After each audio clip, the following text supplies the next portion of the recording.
in Limpopo. There's a place called Malabo.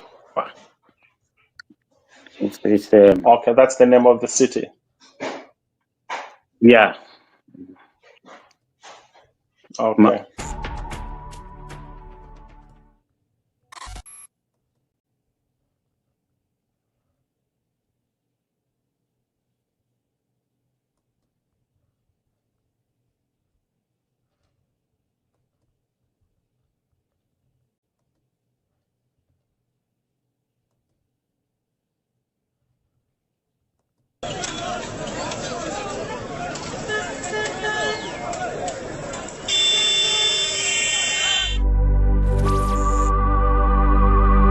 Lero bwacha bakamba mu kyalo ky'esu kya Zambia ekyaweka Enjoy. Abantu baafa bakamba kule mu nfumbwe. More than 20 people balebe pati ni babiri. Bagamba. Fish to arufyanye. People have died. Mumino yabakapokola. The police killing people. Why? In the same government bagamba. Abductions have happened. Magamba, if you're not with them, it's either you're dead or you're in prison. This government, you're going to change big man. Fish to Arfianya Pakubika Mofis. Fish to Arfianya. Why me? Missing. Achani Ruba Mwaicho and Dizona. Where is why me? Agent, tell us with your government, where is why me? Give us why me. Justice for why me, big man. Wachila mo HH. Wala tupwisha bega kutupwisha wakamba. Katwale kya kulanda big man. My youth. Maina watata. Zambia tuwasevana. Wakamba. Mweneza tuwakweni. Mujala tetu. Iti ya Zambia. Tuamona mwempwa. Tuamona mwempwa. Nama abductions bagamba. Ubuteko tualeta. Watulete lama. Amazara mush. No you can take.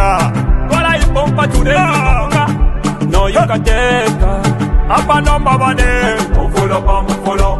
Mufulo pa mufulo. Wakuvota bane. Mufulo pa mufulo. Mufulo pa mufulo. Wakufuatika. Mufulo pa mufulo. Mufulo pa mufulo. Wakufuatika fuatika. Mufulo pa mufulo. Mufulo pa mufulo. When you taya kwa fwe. Mufulo pa mufulo. Mufulo pa mufulo. Aikona man. Mufulo pa mufulo. Mufulo pa mufulo.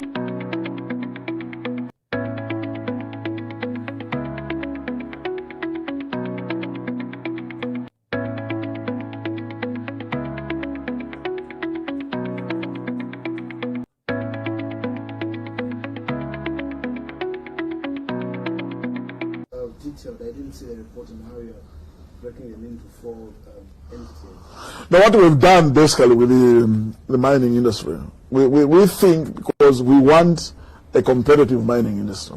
We do not want monopolies. We do not want one family taking over the silver lining.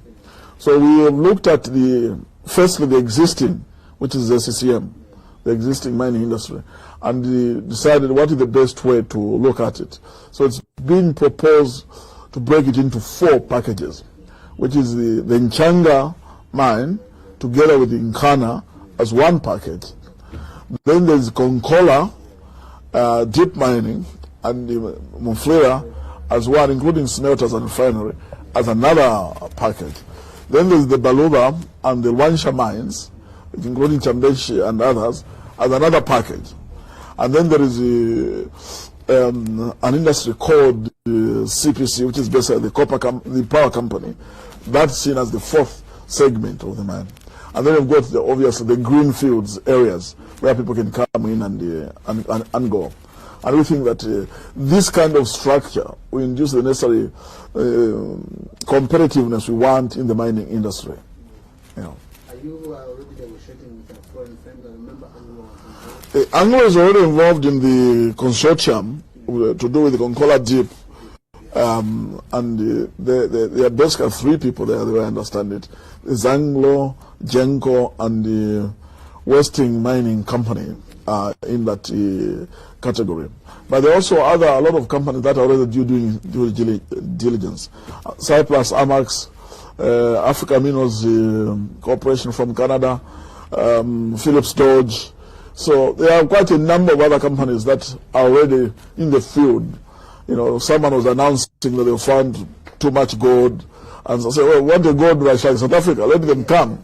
You know, we want to see characters doing. Some cobalt somewhere. Yes. Yeah. So. But in this process of restructuring the CCM, aren't we seeing redundancies? Yes. In fact, the mining industry has been collapsing for many years. In fact, the ZCCM has been collapsing for lack of reinvestment for many years, and we kept people in employment because we didn't want to deal with the issues. We were not prepared. Now we are much more prepared with the privatization.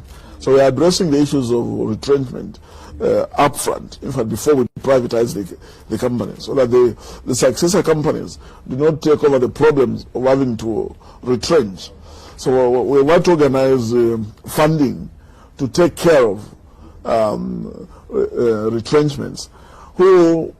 These people have skills, and we do believe that the new mining companies will still take them on in various forms or the other. But in the meantime, we are not throwing them away in the field. We are providing them with reasonable packages to take home. Yeah. Okay. I heard, I think a year or so ago, that you had literally stopped redundancies because you're becoming a political problem. No, I think you are talking about the civil service. Okay, civil service. Yeah, I think the civil service is a very simple thing. If you want to undertake successful structural reform or redundancies, you must finance it up front. If you don't finance it up front, it's a recipe for trouble. So you might as well have some order, law and order, than have trouble which you can't even handle. So what we are doing really, as we continue restructuring the economy and putting funds across and asking other people to look at retrenchment as an investment program in human capital resource development, so that it's financed like they'll be financing any other deal. We are saying wait and see. But really, you cannot take retrenchment. Good afternoon. This is Sharon McNamara for African Mining, Incorporating Mining Mirror. We are with Brave Mushikita. He is the CEO of the smelter and refinery at PMC, Phalaborwa Mining Company. Sir, the retrofit of your smelter was started in 2019. You had 600 staff members at that time, and you've managed to keep those employees employed since then while you've retrofitted. Can you tell us how you did this and how PMC is moving to cleaner smelting? Okay. Yeah, we started in 2019, as you stated, and we decided to keep all the employees, more than 600. The thinking was we are the only copper smelter in South Africa. And our plan was to retrofit the smelter within 3 years. So we did not want to lose any skills. And we kept a lot of the employees within the business. We sent employees to different areas and kept some of the employees, especially on maintenance, to help with the retrofitting. But the thinking was we didn't want to lose any skills. Sure. Because it was going to be difficult to replace those skills, especially with our plans of restarting the smelter within the shortest period of time. And though the planning was to finish within 3 years, it's 6 years, but our thinking and our strategy were changed. We still kept our skills. Sure. Even up to today. And of course, there's been a lot of upskilling, especially in the areas where we brought in new technology. And speaking of basically moving to cleaner smelting, yes. In fact, that is one of the imperatives of retrofitting. We had to reduce the pollution of sulfur dioxide. And the old technology was emitting about 30% of the sulfur we are putting in the system. Sure. As you know, smelting of sulfur, it produces a lot of sulfur dioxide. We've improved that through the retrofitting. We'll now be emitting not more than, we'll be collecting more than 98% Wow. of the sulfur we put into the system. And in the old smelter, most of the energy was coming through coal. We were burning at least 240 tons of coal per day. The new smelter will not be using more than 40 tons per day of coal. Thank you very much for joining us on EMV, the Diaspora Forum. Today we are privileged that we are hosting two great mining experts, and they happen to be Zambians, but they're privileged to have worked across the world. We'll be discussing the best mining policies, best practices that you see in the mining sector. How do certain countries benefit from their natural resources and others do not? So the two experts have worked across the world, and I think they give us two critical insights. So I've got Victor K. Mwaba and Brave Mushikita. Victor Mwaba is a mining professional with extensive experience in the industry. You know, he holds a bachelor's degree in mining engineering from South Dakota School of Mines, and he holds a master's in business administration from Kennesaw State University. He has worked for many global mining companies such as Rio Tinto, Freeport, McMoran, Camias Lime and Stone, US Silica, and he has gained experience with commodities like copper, boron, limestone, and frag sand. Then I've got Mr. Brave Mushikita. He's a seasoned chemical engineer with more than 27 years of experience and practical operating, as a technical project manager, and he has held very senior leadership positions in the various aspects of mining. He has worked his way up, and Brave Kachusha Mushikita holds a bachelor's of engineering with honors in chemical engineering that he got in minerals engineering, and he holds an MBA. He's currently the CEO, Chief Executive Officer at PTY Limited in South Africa, which is, I think, a subsidiary or associated with Palabora Mining and Palabora Smelter Company. He's a CEO there. He's been a manager, from many firms and countries. Let me just invite your sons, illustrious sons, Zambia, who have been serving in foreign land. Let's start with Victor. Victor, briefly just tell us about yourself. Of course, I've explained, but just briefly tell us about yourself as we delve into the project, and then I go to Brave. Thank you, Honorable. Just before I get into the introduction and the subject, I just want to make a disclaimer that I'm speaking on behalf of myself as a Zambian. I'm not speaking on behalf of my employer or any entity that I'm affiliated with. And thank you very much for that generous introduction, Honorable Mwamba. Like you said, my name is Victor Kunda Mwaba. Currently, I'm the global manager for metals and mining industry for an industrial automation conglomerate. I started out my mining career actually before I went to college to study mining. I was born and raised in Kitwe. My first real job was working underground at the Nkana shaft, holding a shovel 3,360 feet below ground. That's where I cut my teeth as a mining profession, and then I pursued academics. Thank you for having me on the show. Oh, wonderful. Let me go to Brave. Yeah. Thank you, Ambassador Mwaba, and thank you for inviting me to this show. Just like Victor, yes, I'm representing my own self. I'm not representing my employer. So the views I'm going to give will basically become me with the experience I've gained working across various entities. Yes, I'm an engineer, and I've already, this year is my 29th year in the industry. I started working in ZCCM.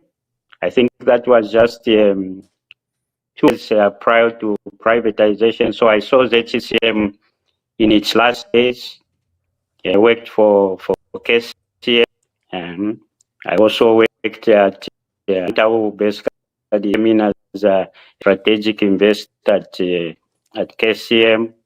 I've worked in Congo. I've been to so many operations. I'm currently in South Africa. So once again, I'm delighted to be in show, Ambassador Mwaba.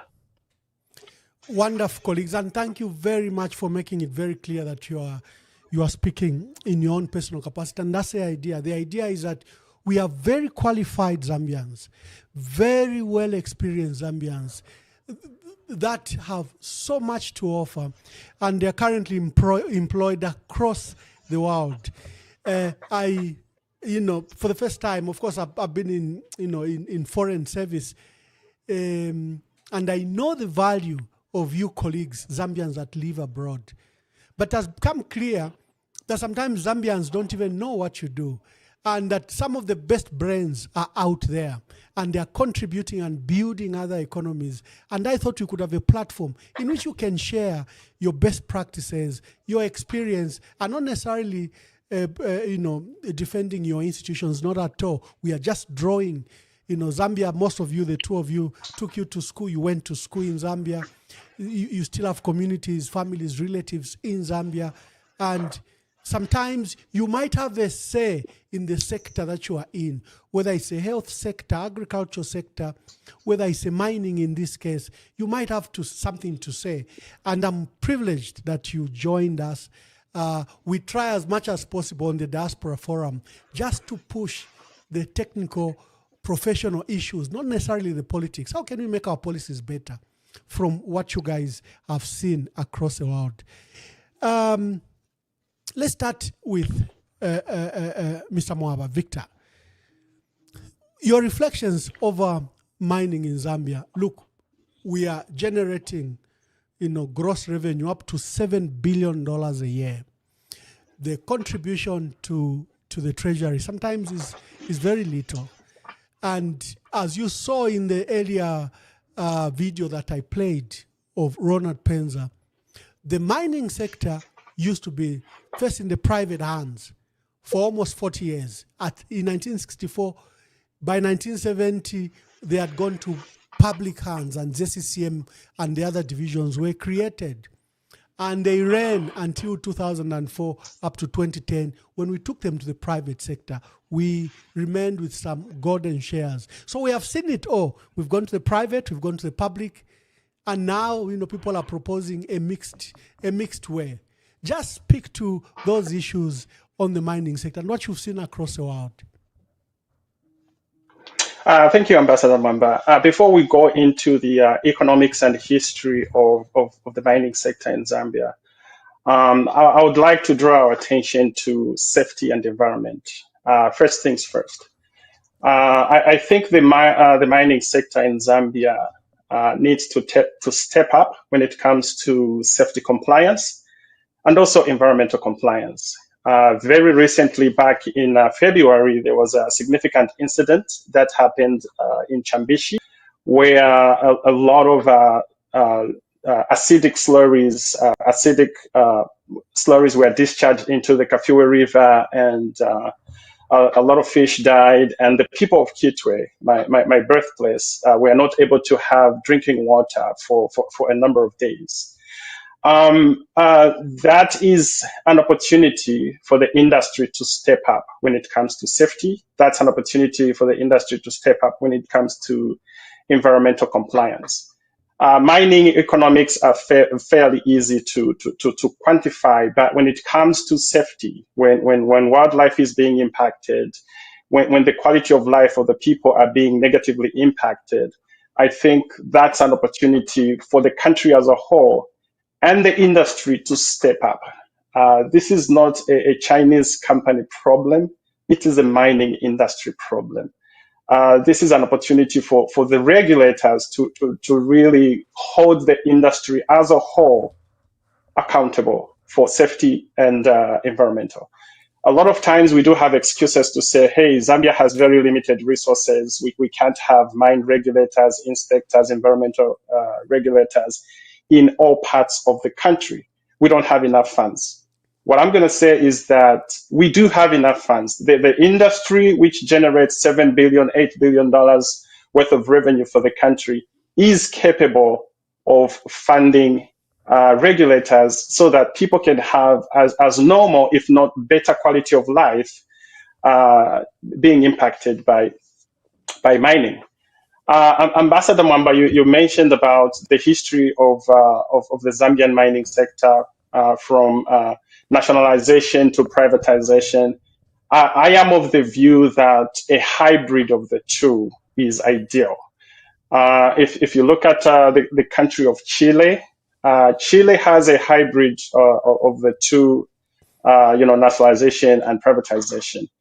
They do have Codelco, which is pretty much the largest producer of copper in the world. And Chile, as a country, they produce the most copper in the world. They produce about 5.6 million tons out of the 29 million tons the world consumes. So Chile is very, very significant. They have a very good, very thriving parastatal that produces copper. But at the same time, every major mining company in the world does have operations in Chile. We are talking about Rio Tinto has operations, Freeport has operations, BHP has operations. So in my view, it's a hybrid of the two that's really ideal. I think I'll leave it at that, and I'll let Mr. Mushikita chime in if he does have some comments. Thank you, Brave. You can come in. Okay. Let me start with a question, if you allow me, just to add to, before I add to what I had to say. Why do we mine in Zambia? Why? And unless we answer this seemingly so obvious question, not so simple, basically every direction will be looking like it's the right direction. Now, this is the first building block. I know we've been quite some time, but let's not take granted that we might know why we are. We are mining not necessarily because there is copper in Zambia. Obviously, that's a starting point. Or there was in Zambia. To try and answer this question, add to this question, I need to go back just a little bit in history. Commercial mining started in 1930 in Zambia. 34 years later, Zambia is independent, and it's being led by young but very ambitious, people led by Keke. Now, by instance, even as 1965 or 66, this group of people were basically saying, no, mining will still be done by big because it requires a lot of money, a lot of skills. Now, by 1969, you are changed. They were inside what was happening in Chile, the nationalization. So, as we know, by 70, they had raised enough money by issuing ZIMCO bonds, and they had mining companies, by then NCCM and ZCCM. And their sole purpose was to basically, because they were ambitious and impatient in terms of developing Zambia, was to minimize the funds or the money being generated to basically put them in other areas of economy. Remember, Zambia was largely developed for a few towns, Copperbelt and of course Lusaka. You know, they were so patient such that even when they took major ownership of the mines, they signed a management contract with largely white employees who had the skills. But still, just within 4 years, from 1970 to 1974, they bought out that management contract. They still felt that the people who were managing the mine time were not doing things quick enough. Their priorities were somewhere else. So they managed to buy out the manager, and they started Zambianizing with the thinking that they do this, then the Zambian in charge who have Zambian priorities at heart. And that's basically what and if you ask, why do we mine? We mine because, yeah, it's good to love the copper, it's good to love the minerals. It's the economic benefits we get from mining. Without that, they need to. And when we are looking at policies or practices, we should have in mind, are we developing policies and practices to support economic, development of Zambians? Yeah. So basically, we must have that common understanding that we are doing, this is an economic activity which is supposed to fit Zambia before it benefits anyone else. So most of the benefits should basically go to Zambians. Now, Can I jump in real quick, Mr. Mushikita? You have elaborated very well, because until you have the why, each direction you head into is going to look like the right direction. I like that quote. I'm going to steal it. I want to say that to try and summarize what you said is that mining is a means to an end. It's not an end in itself. We don't mine just because we have copper. We don't mine because our grandfathers used to mine. We mine because it's a means to an end, which is enriching and nourishing the Zambian citizen. I think the idea is to borrow a political mantra. I think the idea in mining is to make Zambian mining great again, to really benefit the Zambians. Obviously there's opportunities for shareholders to benefit from the mine, of which they do. When you look at this, the $7-8 billion annually that's created in the mining space, a lot of that does leave the country.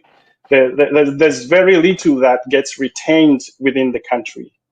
Granted, there are jobs that are created, which we need.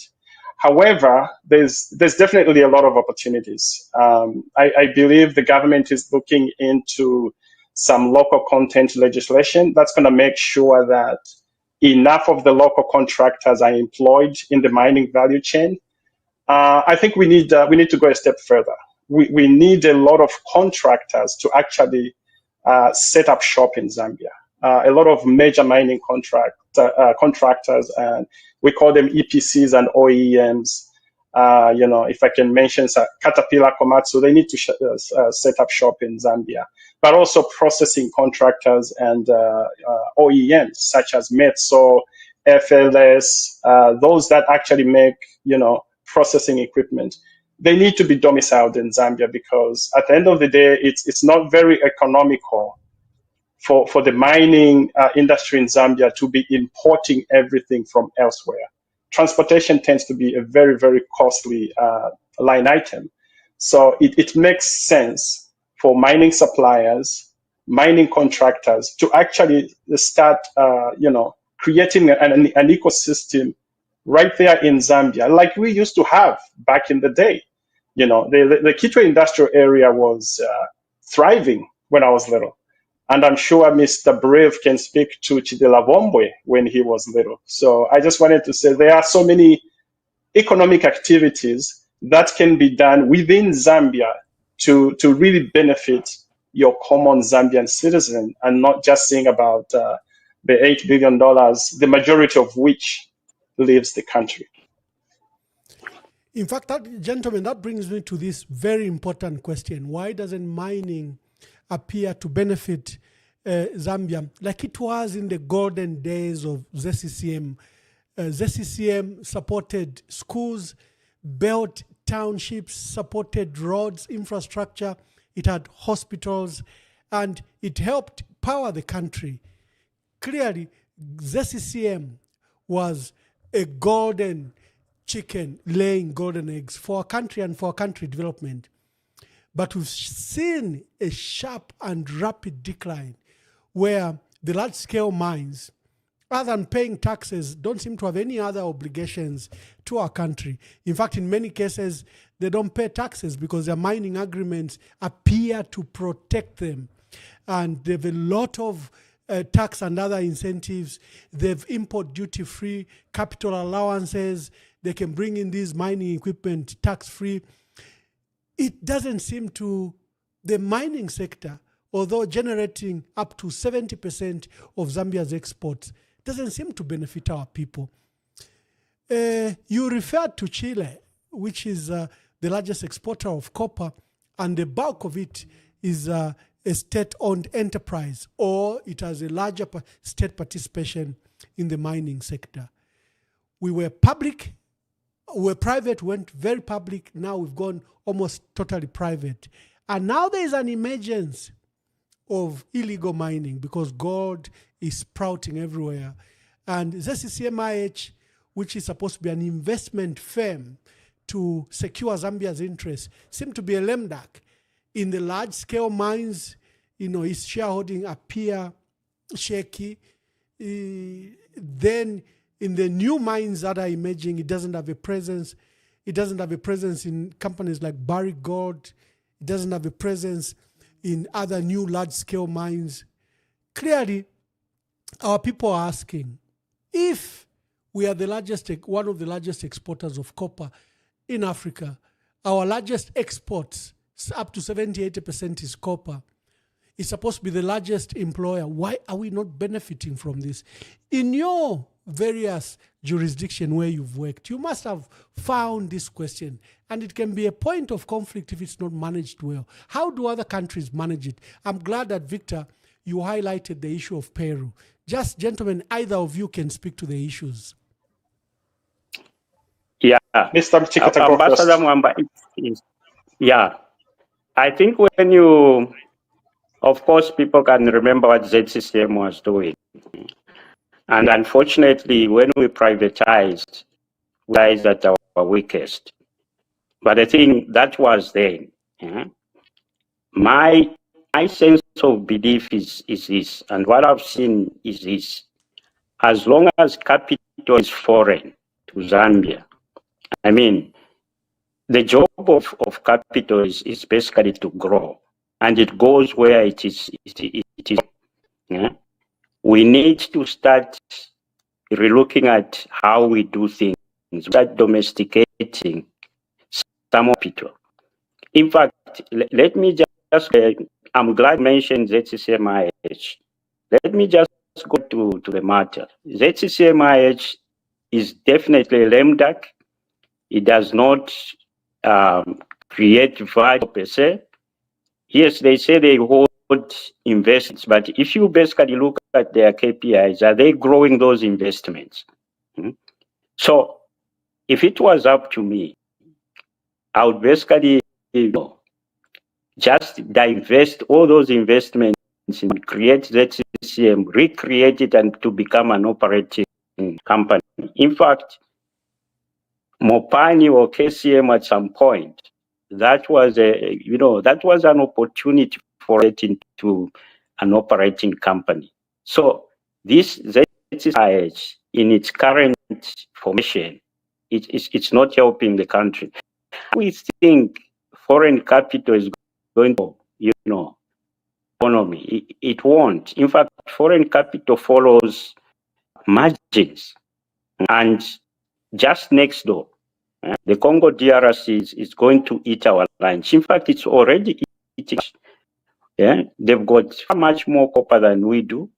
At least when you look at the reserve, their copper is nearer the surface than in most areas in our place. So we need to start looking now of making sure that locals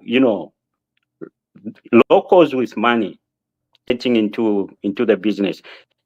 The hybrid system I would basically suggest ZCCM-IH is to get into being an operator itself, and we make sure that we work on floating this company wherever we can float it, but with a view of make that by geographical representation, the shareholding is basically about 50% is in Zambia. It's only when the capital belongs to Zambia, because it's Zambians who is going to bank the money in Zambia. All that 8 billion you're talking about, only a portion of it comes here in taxes and and salaries, and it's a very small of it. Most of it is basically, they will tell you that expenditure. If you look at Mopani, they basically put it on care and maintenance. Ever came into the country reporting losses. The company ran for almost 20 years on losses. Where does it happen? Where were they getting the money from? Which shareholder can basically you for that? So yes, we cannot nationalize the whole mining sector. Those private ones which are doing well, it's fine. But as Zambians, I know financially we might be weak, but if we come through our government and we put our resources together and allow those others with a little bit more money to invest into this created ZCCM, and it becomes an operator in all its facets, so that we match what we are getting from there. And ZCCM was basically losing out when in the nationalized.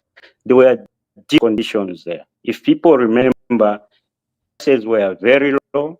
At some point, basically joined, copper was selling for 60 cents. Now look at it. You're basically talking about more than, even if you correct it for inflation, that's far much more. You're talking about a lot more. The price is much higher. Can you imagine? Yeah, if just a chunk of the copper mining that we are talking about was basically in the hands of Zambian capital, that will make a difference. Victor? Mr. Mushikita, I echo 100% of what you're saying. Or actually, I echo 99% of what you're saying. I'm not going to call ZCCM a lame duck because I do not have a lawyer. But I do agree with everything you've said. The potential ZCCM holds is tremendous. If I can compare ZCCM to Codelco, which is in Chile, ZCCM brings in revenues about 138, 140 a year in revenues. When you look at Codelco, they bring in 16, 17 billion dollars. That's a parastatal just like us. When you look at the market capitalization of ZCCM is probably 320-ish on a good day. Codelco is $75 billion on a good day, but in some estimates show that it could be as low as $45 billion, $45 billion. So the potential ZCCM holds is tremendous. ZCCM has a portfolio of 22 companies that they have shares in. Like Ambassador, you mentioned, large operators such as Barrick, Lumwana, ZCCM has zero equity in there. What happened? There's basically 6 companies which are ZCCM wholly owned, 100% owned by ZCCM. And these companies, we are talking about Kariba Minerals, Misenge Environmental, they are fairly small players. I think ZCCM needs to actually operate a large-scale mine, like Mr. Mushikita said. Mining is not necessarily very complicated, but small steps towards ownership can go a long way. You know, some of the exploration going on in Northwestern Province, First Quantum would invest maybe $15 million in a company doing exploration next door to them. All you need is $15 million, which can pay 10 times, 20 times more in the future. But as a country or as ZCCM, we keep saying, no, we don't have money, we don't have resources. At the same time, our very own government would employ maybe a company from the United States. They come into Zambia, they say, hey, we're going to do some flyovers, we're going to do some geophysical surveys, give us $100 million. Boom, we give them $100 million to produce maps to show us where the copper is, which we already know. So that $100 million invested in ZCCM, that $100 million invested in some of the existing companies that we already have can multiply 10 times. Instead of investing $100 million in something that can benefit us 20 years from now, 30 years from now, I think we are misallocating the little resources that we have. We really need to step back and think through some of the investments we are making as a country. In fact, it's good you touched on mineral exploration. The process, I think, has raised some concerns in some quarters. You're aware that government has begun a nationwide mineral survey project, and they had collaborators, I think the British Geological Survey. Then they hired a private company, like you are saying, that was paid $100 million to do this national survey of where our minerals are. Recently, there was a strange report that took interest, where First Quantum announced that it had finished the mineral survey of the copper belt and that it had submitted the new maps to government. Again, where you trust a private company to do that job, even when they say they've given government, you don't know if they've given the government any more information. But as I come to Brave, I think you didn't answer the particular issue on large-scale mines. Like Victor says, look, we have Sentinel mine, one of the largest copper mines in Africa. ZCCM-IH doesn't have any shares. You have Barrick Gold, Lumwana, and you have all these big new mines that have been announced. All of them would be large-scale, Mingomba and others, and there's either minimal or no presence of ZCCM-IH. That should bring concerns. And then you answer the issue of exploration. Like they say, you guys in the sector, the future of mining is always in exploration, because the reserves that are known now are finite. And if you apply agent technology, like we are seeing what's happening in Northwestern Province, where they are pushing these industrial buckets, one would cost $30 million. They do work of 10,000 workers. And those buckets, within 5 years, your copper can be depleted. But then comes the investment that is required in exploration so that the future of mining remains constant. You can answer to the two issues, Victor.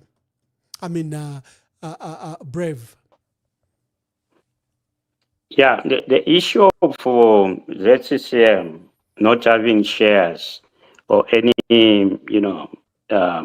government entity or Zambian matter, that is basically what I was just a lack of political will. Because if you just look at our neighbors in the DRC, they are making sure that whoever is coming there, their SOE equivalent to our ZCCM-IH, they get shares in there. To them, it's basically 20%. I remember Barrick, we had about 2.3%. And those shares were sold when Equinox sold that company, Lumwana, to Barrick. So it's just about political will. But I'll keep repeating, we need to make sure that is coming into Zambia to do. It's at the exploration where we need to be. And in most cases, you are not just like you put it. You are just as good if you are a mining house. So you just as your reserves, because every day you are mining yourself out of a job. So development, exploring, and whatever is what my house is. In fact, it's a daily job.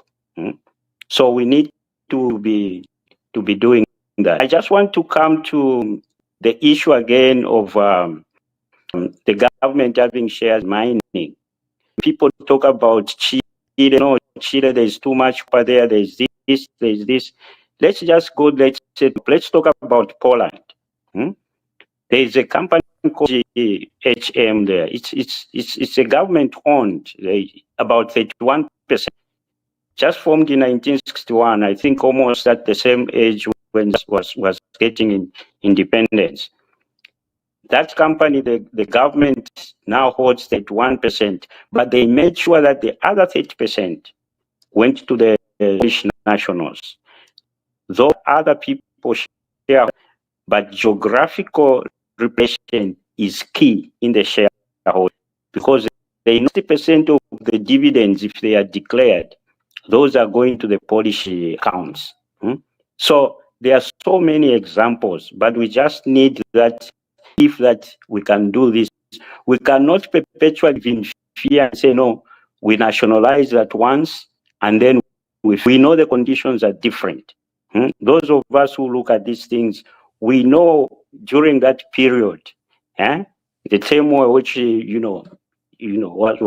was happening. But now, copper will stay at this and higher.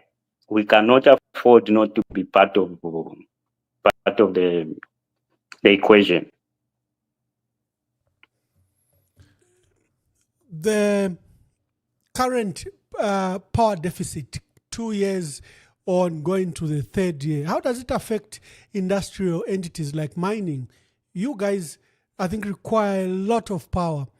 The reliability of power, I think, becomes very important. In fact, for the British colonial authorities, they knew. That's why they built Kariba. By 1955, they started on this huge project. And Kariba was feeding both Salisbury, Wange, Bulawayo, and the Copper Belt where the mines were. Power has been very reliable. What is your take, and how could the mines have weathered this storm? Brave, you had similar issues in South Africa. Of course, we can't talk about your particular issues, but you had to weather similar storms.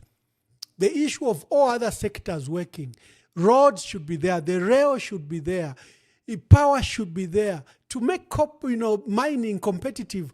It requires an ecosystem that is not just one part should work. The entire ecosystem, reliability of internet and technology also. Just speak to those issues. Let's start with before we speak about power. Yes, before we jump into power, I just wanted to piggyback on what Mr. Mushikita said about political will. When it comes to the discussion between nationalization or privatization, which one is better? It's almost a moot point when you look at finances. At the end of the day, you want to make a decision that's going to give you the highest net present value for your investment. So if nationalization gives you a higher NPV, go for it. If privatization gives you a higher NPV, go for it. Some of our colleagues in Indonesia, they've embarked on a gradual nationalization of their mines. What they've done is they've given the multinational corporations a specific amount of time in which they will be increasing their equity. The Indonesian government is going to be increasing their equity. And with regards to the Grasberg mine, which is one of the biggest gold producers in the world, as we speak right now, Indonesia owns 51%. That doesn't necessarily mean the investors will walk away. The investors are still there because they value that 49% that they have. So for those who want to go on a nationalization path, there is a way to do it. There is a business way to do it instead of doing it unlawfully by grabbing. But Indonesia has gone further than increasing the equity in some of the operating mines.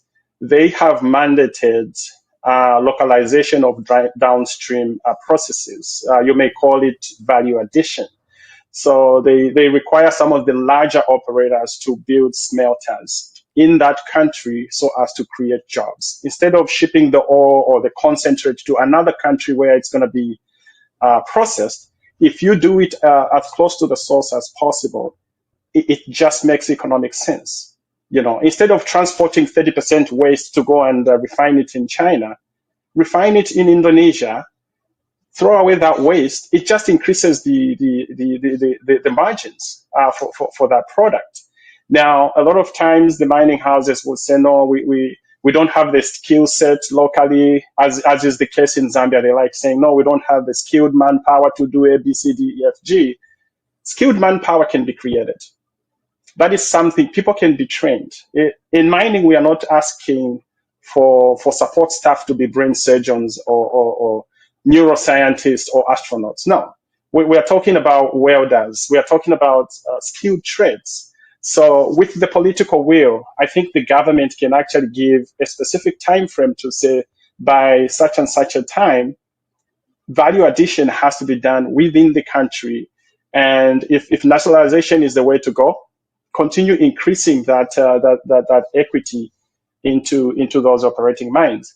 When you talk about electricity is fundamental to any heavy industry. You need electricity to run those motors and pumps and crushers and mills. If you don't have electricity, it's really going to eat into your uptime.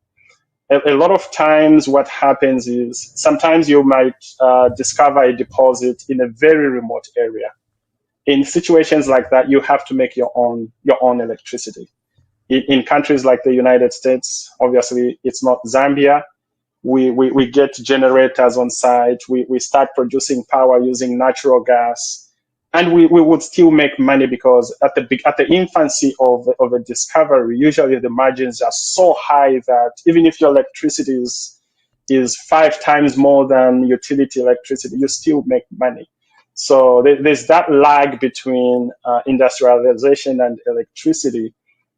Having said that, I think Zambia has had opportunities to really look at the grid and maximize the mix. Because, we were relying on Kariba and we are hoping and praying that it's going to be raining all the time. That wasn't the case. I think we waited too long to look at Mamba again. Right now, Mamba Colliery is doubling its capacity of electricity generation. Why didn't we do this 10 years ago? Why did we wait for an act of God to come to this realization? Obviously solar and wind are other opportunities that need to supplement the electricity mix, but sometimes we take too long before we make decisions because we are waiting for the United States or other industrialized countries who don't have the problems we have to tell us to say, go ahead and do this. Like, no, sometimes we gotta be masters of our own destiny. I'll bring in Brave.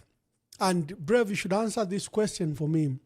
The issue of export duty, recently, government suspended export duty on copper concentrates. The purpose of this export duty was very deliberate. It was designed to make unprocessed copper more expensive and encourage mining companies to process it locally before export, adding value addition maintaining as much jobs as possible, and also increase on the net value of what was being exported. Because if you just export ore, you're just exporting a maloba, and we get nothing from it. And if it's not disaggregated, we don't know if there's gold there, if there's cobalt, and if there's silver and other minerals. Of course, government is saying there was a build-up of these concentrates because apparently there seems to have a problem with the smelting capacity. But I know that we have 2 smelters in Kitwe, in I think Buflira, and I think even in Solwezi. You are running currently a smelting company. How, for example, does South Africa deal with the issue of copper, with ores? Do they just export ore like we do in Zambia, or they only allow that which is processed to be exported? Yeah, of course, if I can just localize the issue to the Zambian situation, it was not to reduce, to remove that export tax. Let me just tell you what is happening in the world. The capacity for smelters or smelting capacity has outstripped the availability of concentrate. So the aggressive smelt, basically what they are doing to bands on the concentrate. There's what we call a tolling charge. This is what the mine of the concentrate to treat their concentrate with metal. Now, the smelters are actually, instead of charging charging the miners for treating their concentrate, they actually, there was no need for our government to remove that tax, and it was unnecessary. And secondly, even if there's build-up of concentrate in the marketing concentrate, just like we've seen, you can even, if it's the you can sell your material forward 6 months, 9 months. Now we are even hearing, forward selling the material for more than a year. So it was totally unnecessary. That concentrate which built up was not blocking more mining. If it's money they wanted to be coming, they could have done that. In fact, we should even go further. No leaving, Zambia. The minimum we should agree is copper cathode, because even the blister copper we send, which from smelters and anodes, there's material in there. There's PGMs, there's gold in there. But if you take through that material through the refinery, you collect the slime. If you remember very well, we use dollar precious metal, which used to recover the precious metals from the slimes. All the is used to send the material there. So if the private capital is not willing in those the opportunities, ZCCM should basically invest in, because they will generate, they will generate money. So talking about concentrate and removing tax, definitely it was not really necessary. I don't know. They did it. The company is making more money by sending concentrate outside the country. The government was not really trying to sort out anything. Then electricity, I just want to talk about electricity. I think you've hit the nail on the head. In fact, it benefits smelting companies, like you say. There's now, more capacity than the concentrates that are available. And the issue of risk, where we say we have to give these incentives to the mines. Look, there's a war in the DRC. They don't even have enough power. They have to rely on power imports from Zambia just to run both their smelting and mining operations. There is inadequate infrastructure.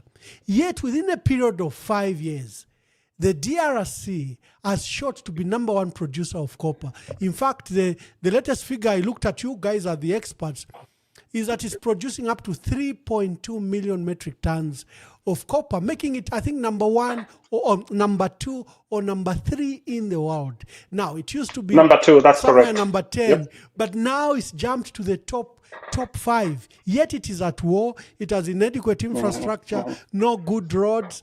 It relies on power from Zambia. Why are we giving these incentives and now we are sending just raw copper? As you answer that, I'm going to invite callers. Callers, you can participate.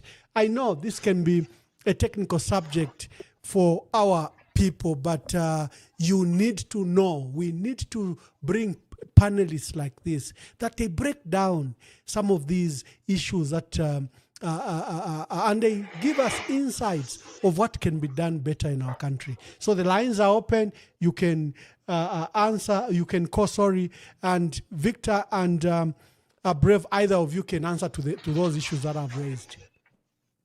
If I can jump in real quick, when you talk about incentives, there's definitely need to create incentives to attract investment. However, we don't need to overdo it. One of the things that was done a couple years ago was our government squashed out all the litigation that was in the Zambian court system against some of the mining houses in order to make Zambia, quote unquote, mining friendly. I think we overdid it as a country because litigation is part of business. There's processes to resolve those grievances, and for the country of Zambia to unilaterally withdraw any kind of litigation from a mining house, that's overdoing in incentives. When you look at other jurisdictions where mining occurs, when you look at taxes and royalties, for instance, in the country of Chile, they have a 1% royalty on revenues across the board on every mining company. You don't even have to have a 1% ad valorem tax. And then in addition to that 1% tax, they also have tax on the margins, the royalty on the margins. So it's kind of like having royalty on gross profit. So in addition to the ad valorem tax, there is an additional tax on the margins. And that additional tax on the margins can be anywhere from 8% to 16%. So those are big numbers. On a $1 billion mine, or on a mine that brings in $1 billion, you can get $10 million ad valorem tax, and then an additional $70 billion on royalty on the back end. This is what other people are doing.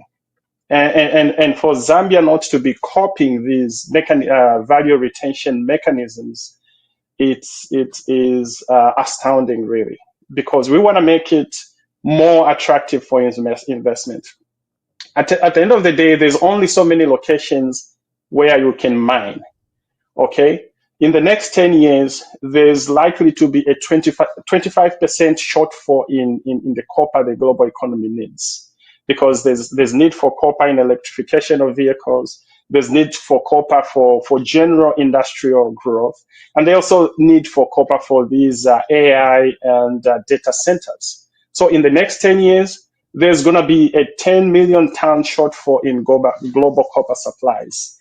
That means that no matter how unattractive Zambia is as a mining jurisdiction, if there's a deficit, people will still go to Zambia. Like you said, Ambassador, people still mine in the DRC. I mean, how much more incentives does Zambia need to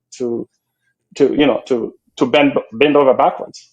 It's preposterous. Thank you, Victor. Thank you, Victor. We'll take some calls, colleagues. You can just write the notes.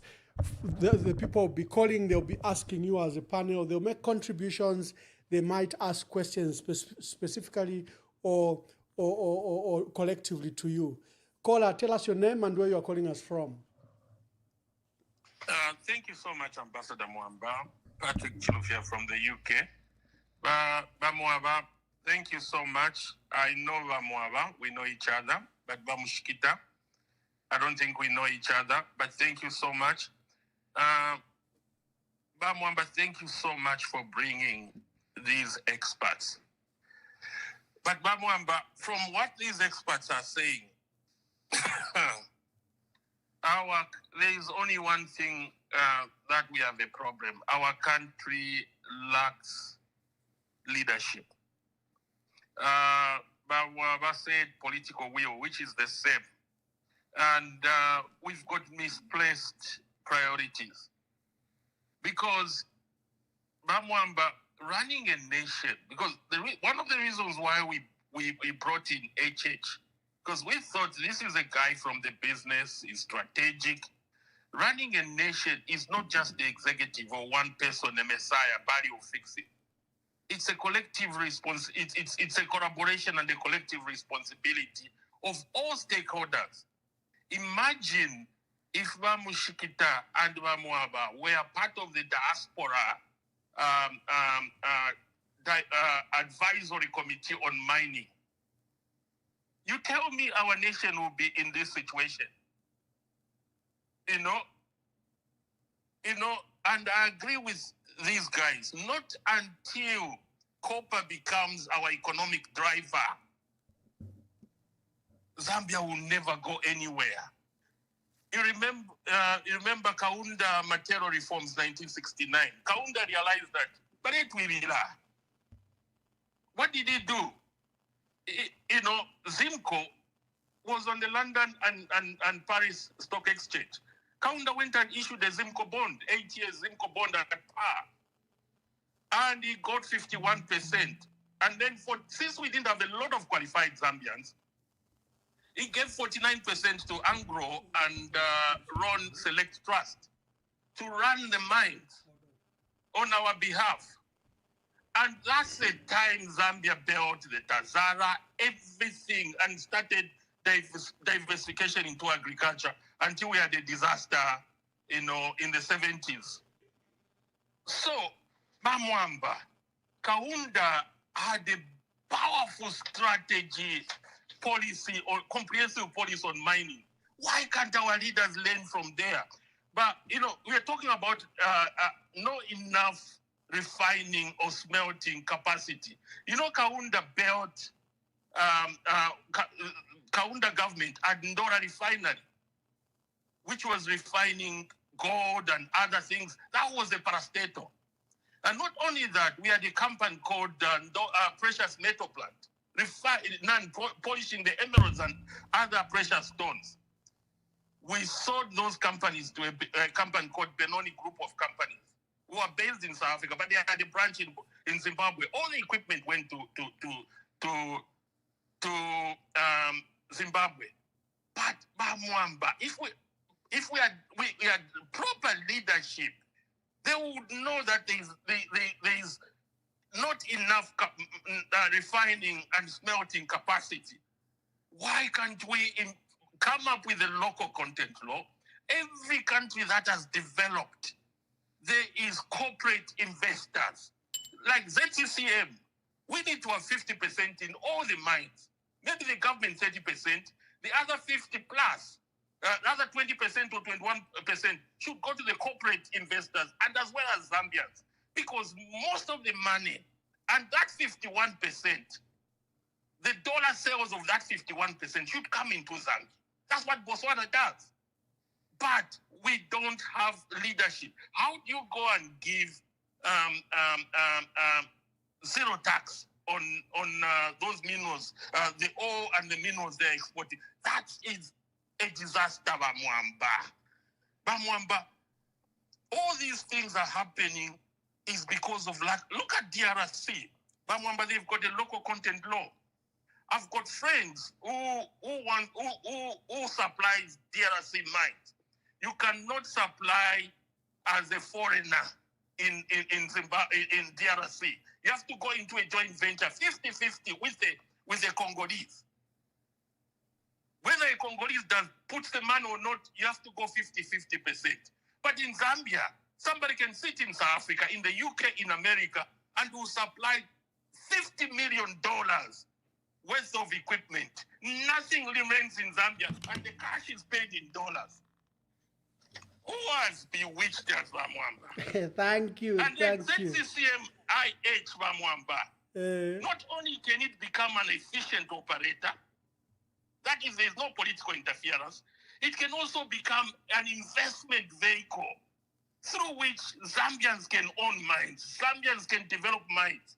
Mopani, I wrote to the president, if he's hearing that, I told the president, I even mentioned about the Kaunda, what Kaunda did. They only needed $300 million. They had sunk 2 shafts, they had built a smelter. That investment was almost $3 billion. But we go and give it out to people who don't even know how to do mining. If you'll see the report by Financial Times, they said they went and gave the miners the mine to unknown people. And they said what Zambians want, that is Financial Times. What Zambians want is transparency and accountability. And there was no transparency and accountability in this deal. I rest my case. Thank you very much. Thank you. Thank you.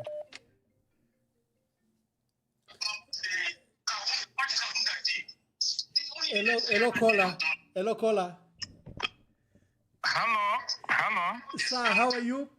Tell us your name and where you are calling us from. I'm calling from Zambia, Lusaka, Fred Membe. Wow, gentlemen, we have the Socialist Party President, Mr. Fred Membe, calling you, gentlemen. Honorable Membe. Mr. President, please make your contribution. It's very refreshing to listen to a victor and a brave. Mr. President, just mute the device you are listening on so that we don't have feedback. Can you mute? Yeah. Mute. Hello? Yes, now we can hear you, sir. Yes. I'm Fred Membe calling from Lusaka, Zambia. The Socialist Party President, Mr. Fred Membe, calling you, Honorable Membe. Mr. President, please make your contribution. It's very encouraging, very refreshing to listen to a victor and a brave. What you are saying, if we could even implement 40-50% of it, we would get out of the many problems we are facing today. Our people were mining before colonialism started. Before we were colonized, our people were mining. They were mining to make tools. They were also mining to trade. They were trading. In the 1900s, when the white people came to start mining, some of the areas they didn't even go for explorations. They simply took over the mines of our people without compensation and started mining. I'm not saying we should nationalize the mines we have. We have 60 years of experience in the world of nationalizations. Usually they have not worked very well and they have brought a number of problems. In our case, we are lucky. Only 1/3 of our mining potential is under exploitation. We still have 2/3 to exploit. But look at the way we are dealing with the 2/3 that is remaining. The victor made it very clear that we must take control of our own destiny. We can't wait for others to tell us what to do. We can't mine on a strategy, on a corporate plan that is designed by these mining transnational corporations for us. We have to design our own mining program. We have to have our own plan. And we can't depend on others to exploit our resources. From 1908, they have been extracting minerals. If we were sharing, even they could take even 60%, we take 40%. We wouldn't be where we are from 1908 to date. issue that explains what we have is not that there's corruption and so forth. Yes, there's corruption. But at least even the corrupt leaders would show what they have used the money they have stolen on. They would have how there's properties, companies all over the world. We don't have rich Zambians. We don't have billionaires from mining. Where has the money gone? Those who have been mining from the 1900s have been taking everything. They take the minerals, they take the money. We remain with pollution and the craters in the ground. This has to change. Yes, we may not have much latitude on the 1/3 that is under exploitation, but we have control over the 2/3 that is remaining. And we have the brains. Indeed, if Victor, Brave are there to be consulted, they don't need to leave the jobs they are doing now. The experience they are gaining and so forth in the diaspora is important to us.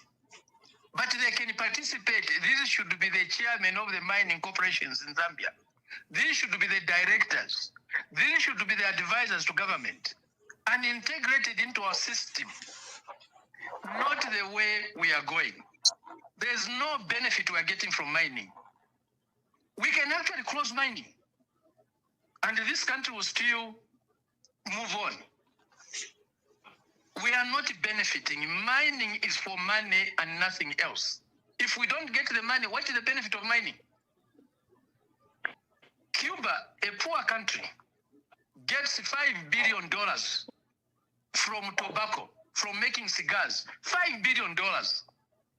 What do we get as a country from copper and other minerals? Far, far, far less than that. It's a scandal. And I think this is the subject of Ambassador Mwaba, which needs to be given as much time as possible. Yes, sir. Yes, we sir. are not. We have been given an opportunity by God to have the minerals that we have. Others don't have these minerals. If we can't benefit from what we have, what are we going to use? Were these minerals put here for nothing? No, God put them for us to use and benefit and live better. So, Mwaba na totela sana. Victor, your views are very clear. Brave, your views are very clear. Those who have ears should listen. The leadership that we have, the political leadership that we have, they are not experts in these issues. We have to fall back on the expertise that you have. We are lucky you have worked all over the world and you have that experience, and we need to use that. And Mwaba, keep up doing the work you are doing. The discourse is higher, it's getting higher and higher. This is what we need. We needed to put the discourse at another level, and you are doing so at a very fast rate. Thank you very much. Thank you, Mr. President. Thank you very much. Gentlemen, I'll allow you to just speak to those two callers before I invite other callers. Patrick Chilufya and Mr. Fred Membe, I think I agree with you on the both issue of ownership and benefit to the country, but you can respond to the particular concerns that you may find suitable to these two high-level callers. Go ahead, Yeah, Brave. let me go. I'm not surprised. Yeah. Okay. Let's start with Brave. Yeah, I'm saying I'm not surprised to hear this. We've seen mining can basically do to our country. I think it's not about nationalization or privatization. At the end of the day, it should be maximum benefit for Zambia and Zambians. So whatever policy we are developing, whatever practices we are importing or working on, it should basically be, Zambia should be at the center of everything. Yeah, saying we have 8 billion of minerals. The focus should be how much of that is coming back into the. Obviously, if all 8 billion is coming back, That's the utopia. That is what we should be on. So all the policies and everything should basically point to that. And the change for policies is just to borrow from South Africa, just to, inside, don't change here and there just to the thing. You can't go to the government and say, I have so much material on the thing. Can you please change the taxation system or whatever? But you won't get it. As a business to manage that. And some of these things, it's just business management. And the big mining companies, it's basically the big mining companies who get out. Those, they are relaxing some of this to small miners, and we didn't get around to talk about them. Miners and more miners. But yes, I also, I'm not surprised that those views were echoed by Dr. Membe and Chiloshi.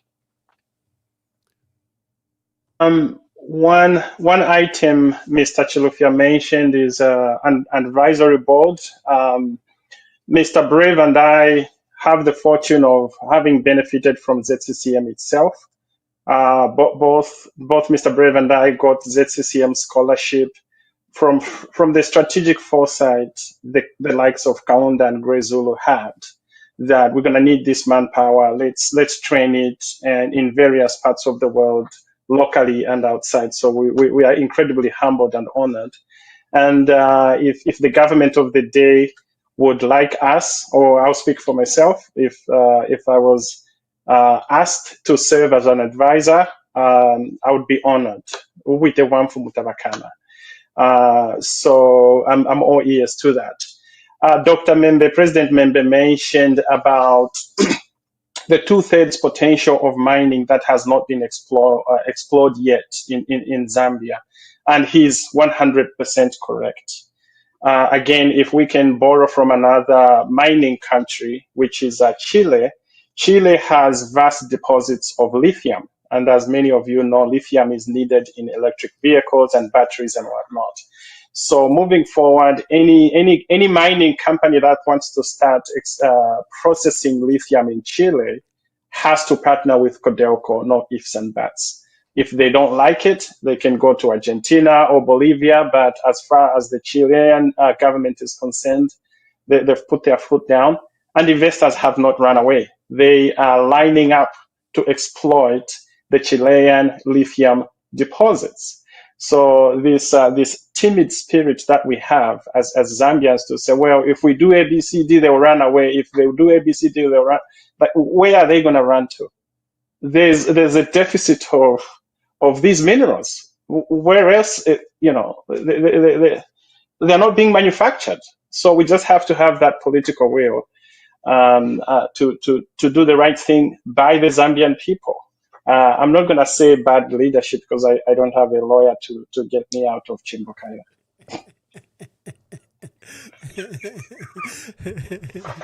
But Mwaba is becoming like the people that live in Zambia. They are all calling us anonymous. So now he's also saying he doesn't have a lawyer. I love that. Thank you very much. But I know you're saying it as a joke, but your point is delivered. Caller, please tell us your name and where you are calling us from. Okay, my name is Roy Chisha. I'm calling from Lusaka. Yes, Mr. Chisha. In Lusaka. Yes, I'm in the telecom sector. Now, thank you very much for bringing those guests, Mr. Victor Mwaba and Mr. Brevu Mushikita. The points they've brought are very, very important, and I've been following the contributions. Now, my major concern here in our country has been the poor energy. Just today or yesterday, we heard that ZESCO electricity rationing will just be allocated less than 7 hours. We are talking of 3 to 5 hours. Most people or small businesses that have survived now, these are operating on solar and some service industries. It will be very, very difficult to suggest or to think that productivity is going to improve towards the end of the year with regards to whatever businesses people are engaged in. Now, I wanted to find out about Mwaba. When PF was in power, there was talk of a nuclear power plant. I think these are serious investments we'll be talking of, because if we are going to talk about running the refineries, I think we need serious investment in serious power generation. I don't know how far that project has reached now, because this government does not talk about such projects anymore. They are now focused on the solar and also importing power. I don't know what you can say about that, Mr. Mwaba, or anyone among the guests here. Okay, thank you, caller. Thank you very much. Let's take more calls. Hello, caller. Please tell us your name and where you are calling us from. Good morning. Sorry, Mwaba. Good evening. Good evening. It could be morning to us, but good evening to you. Zephania here. Yes, Zephania. Yes, I'm calling from Lusaka, Zambia. And good morning, the panelists, the powerful panelists. Thank you. They can hear you. I have 4 questions, I think, for them, 2 for each. I don't know, but I think they can get ready. The question number 1 is ownership and sovereignty. How can ZCCM-IH be restructured to guarantee Zambia's retain real control in key minings like Mupani and KCM while avoiding unsustainable debt? Number 2, financial stability. What reforms are needed to ensure ZCCM-IH delivers constantly and meaningful dividends to the treasury rather than violating one-off payoffs? 3, transparency and accountability. What safeguards should be done in place to make mining agreements and ZCCM-IH operates full, transparent, and constitutionally compliant? Then the last one, number 4.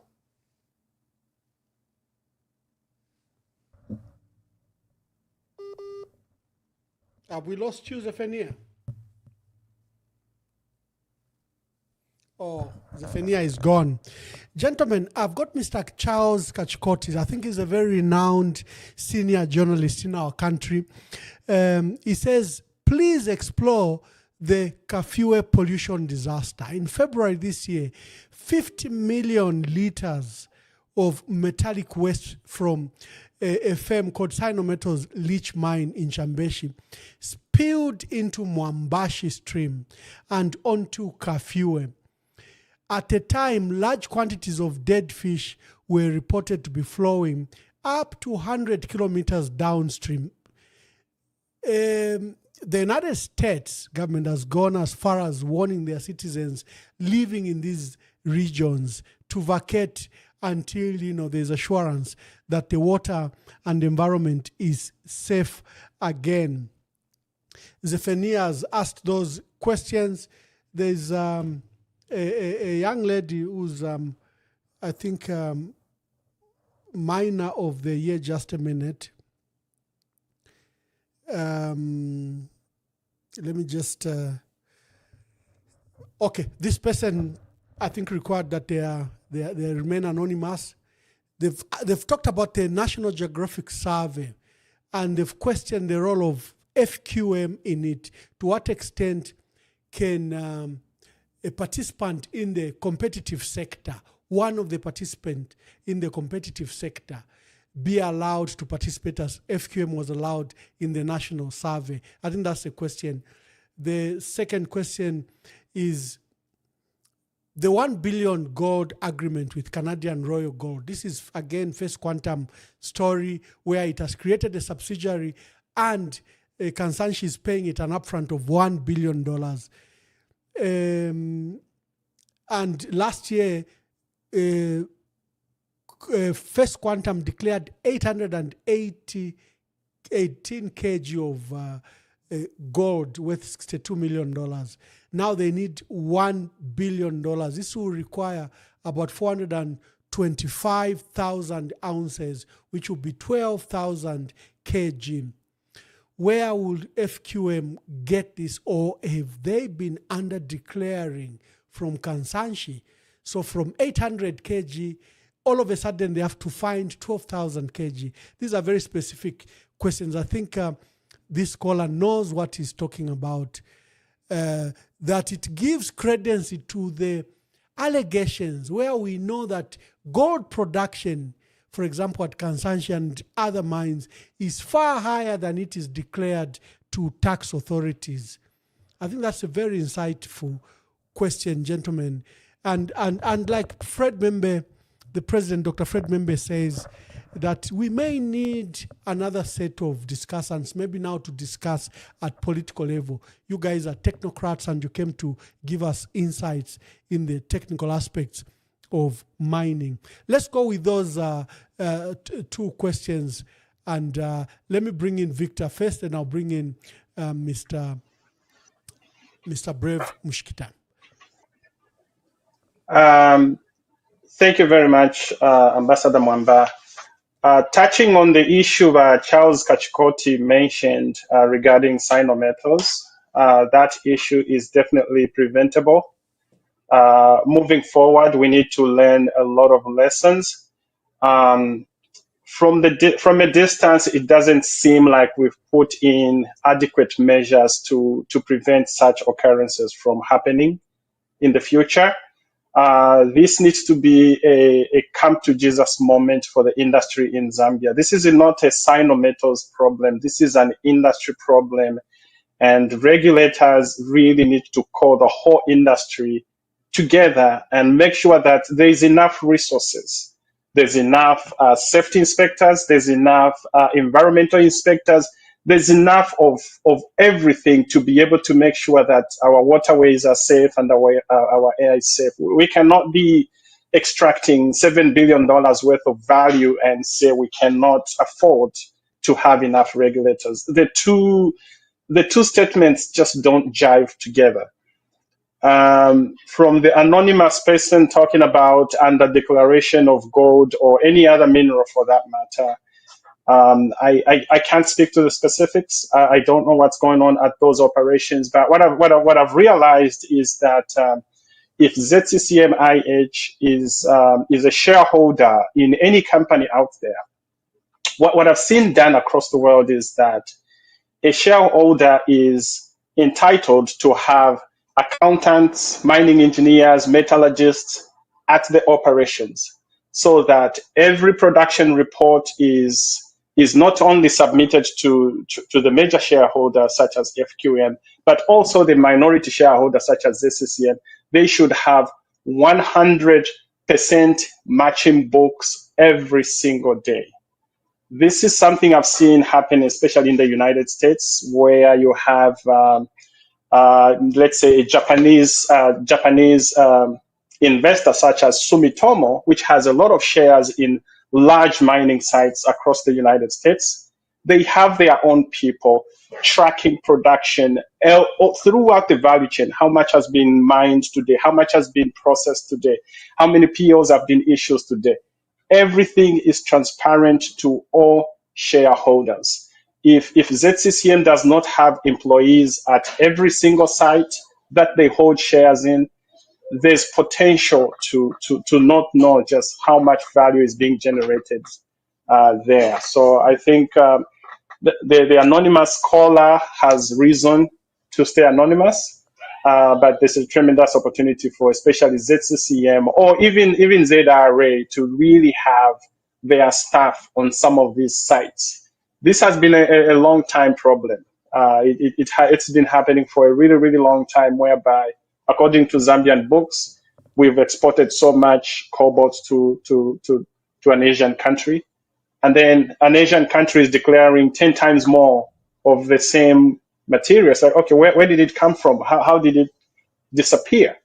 So that's a huge, huge potential that needs to be covered up and extract the value out of that. Ownership, I think Zephania talked about ownership and sovereignty of key control and aid or something like that. Again, if ZCCM or any other entity has shares in an operating mine, they deserve full transparency. They need to have their own stuff on that site. And in the future, I mean, ZCCM needs to be very intentional about increasing equity. We just can't be saying, okay, we own 20% in FQM and that's good enough. No. How do we get 30%? How do we get 40%? How do we get 50%? You always have to grow. Just being a $300 million company is really not enough. The country has way more potential than a $300 million ZCCM. It can be twice, 3 times, 4 times that value.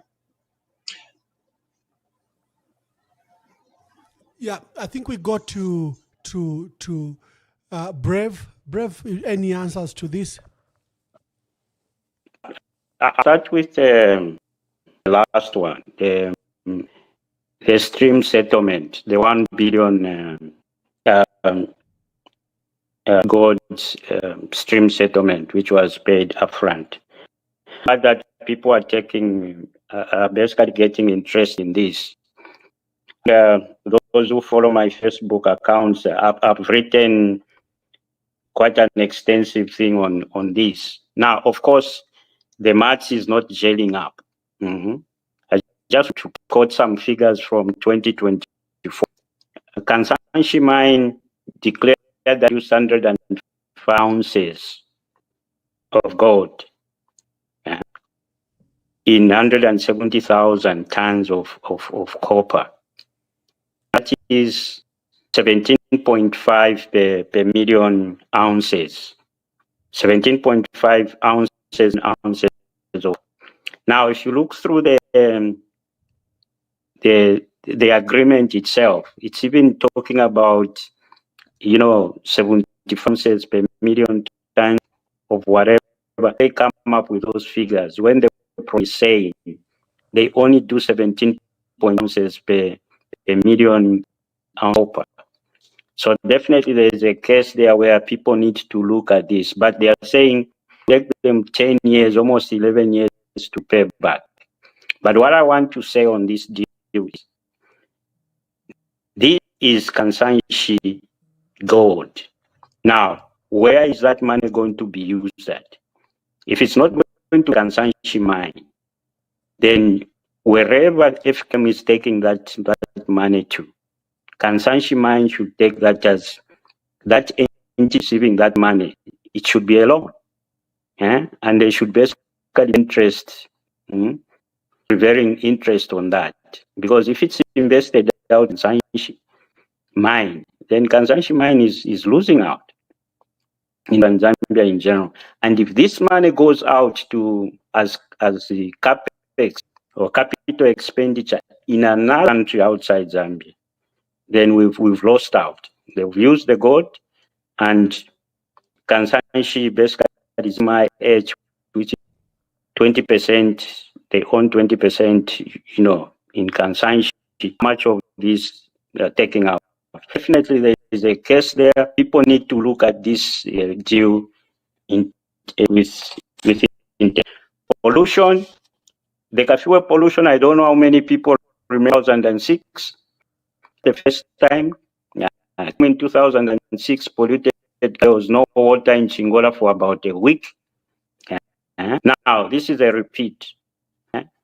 Now, leach, basically, when you leach, you use uric acid to leach, especially our oxides. Now, after you leach, you're supposed to neutralize that. Now, if you are not watching, we've got ZEMA. What do they do? Professionals need to be professional. What do they do? If you don't want to spend money, you basically don't buy and you pollute. So this is not this is a very serious issue. And I'm glad Thank you, that Brave. I'll let you answer in your closing remarks. Let's take the last set of callers. Hello, caller. Please tell us your name and where you are calling us from. Hello, good evening. I'm Teddy, calling you from Zambia. Teddy, please tell us your name and where you are calling us. Okay, you've told us your name. Please make your contribution. My contribution is we really need to benefit our people and the future of our people with these mineral resources God has given us. We are lacking leadership because the problem we carry again is we are bringing people in leadership who are much centered on foreign investment. Look at that resource which is there. I have seen a lot of people who have gone to Ghana today. They are working in the gold mining in Ghana. You cannot board an Ethiopian airline in a week without finding Zambians going to work in Ghana. And what are they doing there? And who has handicapped ZCCM to feel that ZCCM cannot do anything? Criminal behaviors and criminal minds that are the ones that are contributing to all this. We need to bring in a lot of investment by bringing back ZCCM to compete with the private sector, because when they say our mining is has been giving ZCCM losses, what about these current investors? They have been here since 1997. They have never gone back. Who can run a business for 2-3 years without getting profits? Why can't they go? So we need to get back and get a bigger share and bring those Zambians to begin investing. That is the reason the Socialist Party under Dr. Fred Membe were very clear to bring honor in encouraging our local people investing in our mining so that we retain the dollar rate and instead of externalizing the profits. It's not fair. Look at this. I haven't yet started having grandsons and grandchildren. What are they going to benefit from their natural resources God gave them? Let us not depend on foreign investors. They are big people with big money. Those who are on this panel and others who have gone out, they can bring their resource. And we bring in investors, those who can invest in equipment, the materials we have here, and the human resource we have here. When are we going to provide employment? Look at how the idiots have left Rwanda. Rwanda is today on the cracks. My brother, use sound language. Use sound language. Thank you very much. I think you've made your point. You know, when we are hosting professionals, it's best that we respect them. Hello, caller. Please tell us your name and where you are calling us from. Hello, caller. Please tell us. Good evening, John is my name. Yes, please mute your other devices giving us feedback. Okay, John is my name. I'm calling you from Zambia. Thank you. Thank you for this program. Very informative. It's really good to see the quality of people you are bringing. But I'd like to raise an issue, especially for professionals like the two you have. I would really love us to begin to have a lot more objective conversations. I think it should never be a one-sided conversation. We cannot really paint a picture like there's nothing basically what is going on in the mining sector. My brother, you are not helping. You are not helping. When you call, give your view. I'm trying to. Yeah, don't judge. Give your view.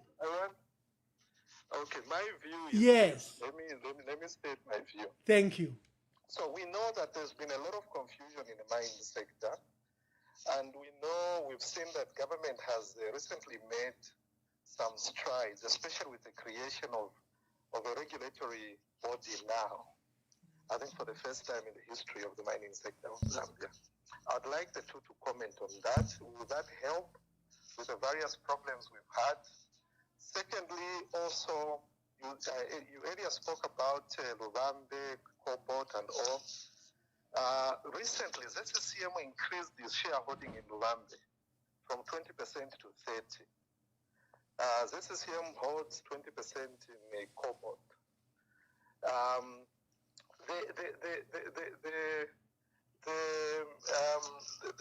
The survey that is going on now, don't you think that will, now that we are going to have an idea of where these minerals are, right? I mean, I should think that should go a long way in reducing the cost of exploration, right? If a survey of this kind has not been done before, and now we are doing it, we've done it. I mean, shouldn't that go a long way in basically helping us as Zambians? You know, essentially, this is equity we are putting into the mining sector as a country. ZCCM, individuals, and all that. You know, we have the data now going forward. I mean, I'd like the two professionals to basically comment on this. I'll just think for me that these are positives we should also be essentially looking at. Thank you. My brother, you're also welcome. Hello. Yes. You are welcome to come as a panelist on the program. It is open-ended. Please invite me. Yes, just SMS me your details on this phone. I'll reach you out. Hello, caller. Please tell us your name and where you are calling us from. Hello, good evening, Ambassador. Good evening, the panelists there. My name is Unknown from the AI Kingdom. Yes, from the AI Kingdom. Make your contribution, my sister. Yes, I'll be a bit brief. For me, I want to appreciate their contribution to the debate that you have presented. My focus is, I know as a country, we should be aware that mining has had a history that comes way back in years. And we should be aware as a country that this has been playing a major role in the economic development of our country. However, when you look at this process of the mining and so forth, we notice that the main mining activity has been large-scale copper mining.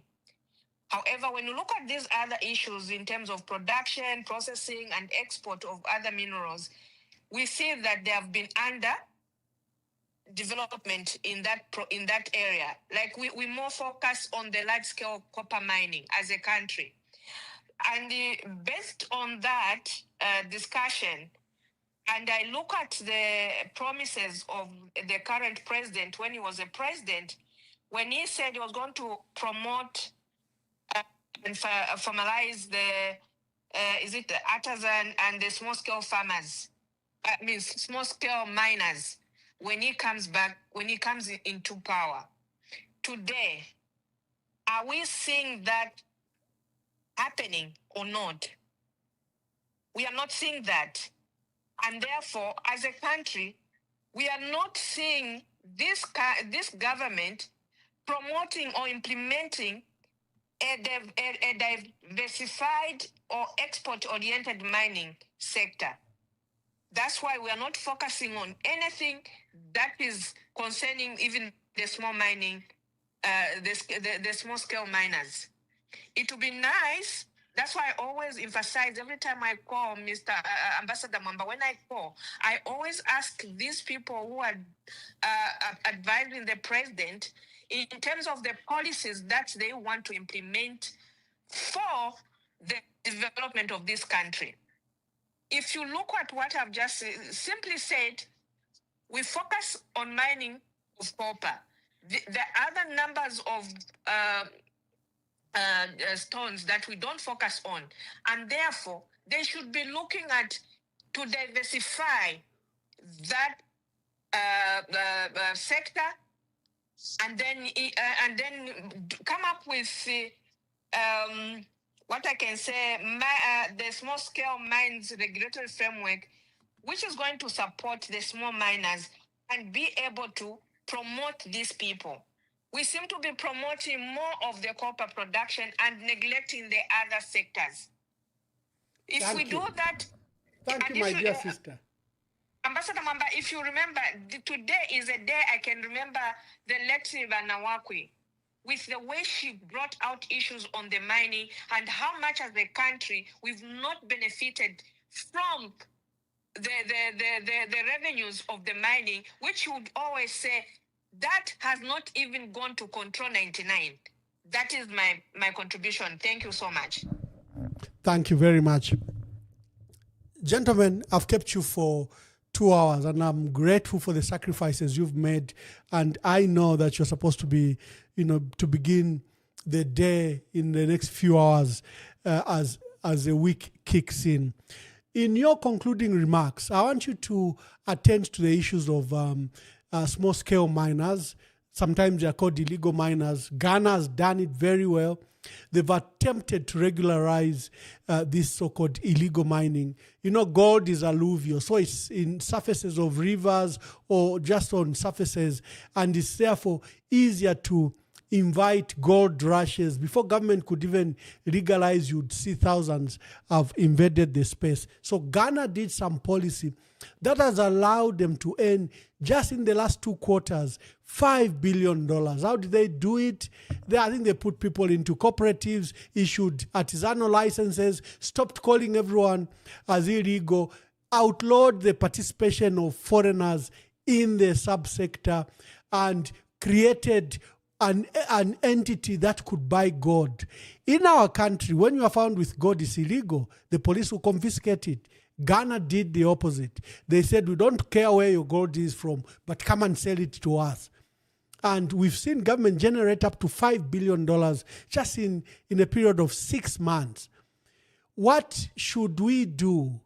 We have sugilite, we have gold, we have all these minerals that are, before government could even move in, they are already everywhere, and then you are calling it illegal mining. What should be done in that case? I think we spent a lot of time on large-scale mining and policies. Probably neglected the bigger issues that affect our people, the issue of so-called either jerabos or illegal miners or small-scale miners.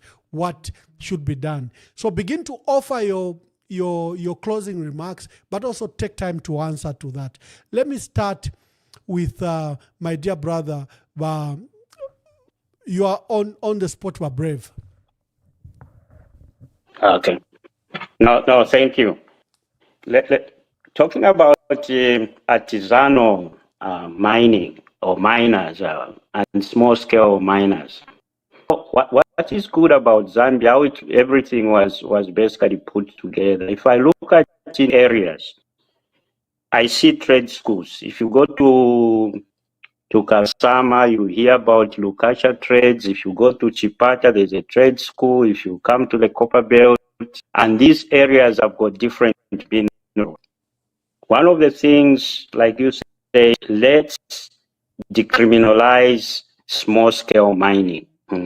That is so colonial. It was put, these laws to criminalize natives who basically have minerals, comes from the colonial mentality. We need to stop that.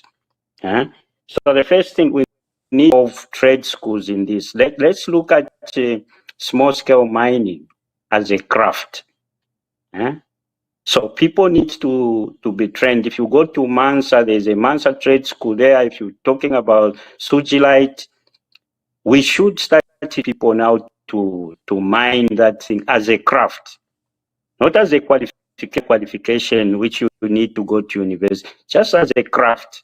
You talk about safety in mining, all the things people need. They don't need to be rocket scientists to understand this. You just bring it to that level.